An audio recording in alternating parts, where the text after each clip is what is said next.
Evaluating and comparing website proposals can really be a pain, especially when they're all formatted differently.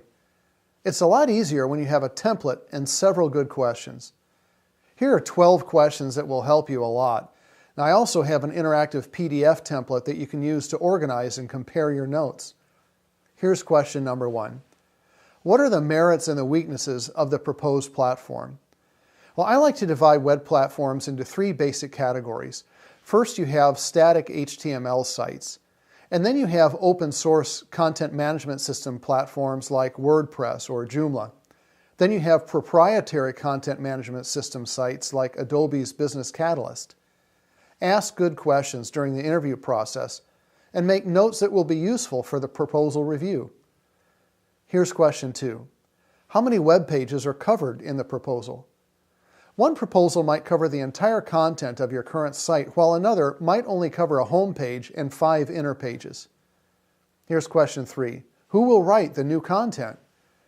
Even if your web person is highly capable, don't assume they're going to write the new content for you.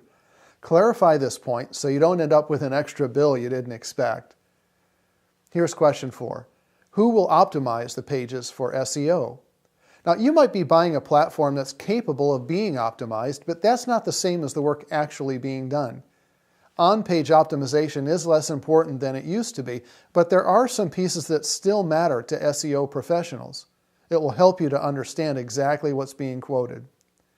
Here's question number 5. What are the hosting costs? Now, this is easily compared between proposals. Do not, however, assume that they will be the same. Monthly charges for hosting can vary greatly from one provider to another. And don't forget to ask about redundancy and how your site will be treated in that respect. Here's question number 6.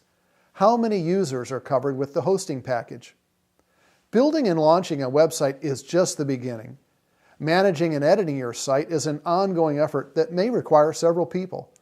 Many of my clients prefer to have somebody else make simple updates. They want to stay focused on their core business activities. There are several aspects to a website that frequently need to be managed with different levels of permission. Now, some people might need access to make simple page edits, but it may not be appropriate for them to see or edit sensitive information. Consider the number of people who might need access and their appropriate permission levels when assessing your hosting needs. Here's question number 7. What kind of support can I expect? Well, it might be hard to quantify this aspect, but get a general description of what can be expected before choosing your web developer. Here's question number 8. How will the site display on different mobile devices? Before asking this question, you have to have an idea of how the mobile experience fits in with your marketing plans. Modern websites now display better on smartphones, but you might need a more finely tuned mobile site. What do you want users to see on mobile and with how much effort? What actions do you want them to easily take? In my opinion, the best way to approach this is to have a site built with responsive design so it can be viewed on any device or any orientation. Here's question number 9.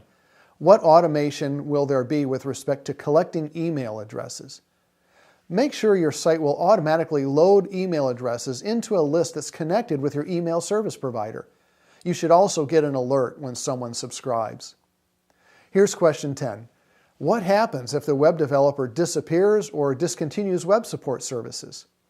You need to know that your website hosting package and support won't suffer or just be eliminated if your web provider ceases to exist. There needs to be some kind of a backup plan. Here's question number 11. What pieces can be easily bolted on? Here's what I mean. It may be that there are things that you want your site to do that you just can't afford yet. Make a prioritized list of things that you need your site to be able to do in the future, and make sure that each of those things can be added at a later date without a major overhaul. Here's question number 12, and I want you to pay close attention to this one. Consider the who. Good questions do make it easier to review and compare web development proposals, and it's important to quantify the differences between prospective vendors. But once you've considered those differences and similarities, I want to ask you to think about something else. Price is not the only factor. The people you work with make a big difference. Pay attention to the chemistry and communication habits of the people you've interviewed. There's a great deal of value in a quality relationship that contributes to your success. Remember, it's not just about the what, it's also about the who. Now, in addition to these questions, like I said, I also have a template that will help you. You can print it out, you can save it, you can even email it to me.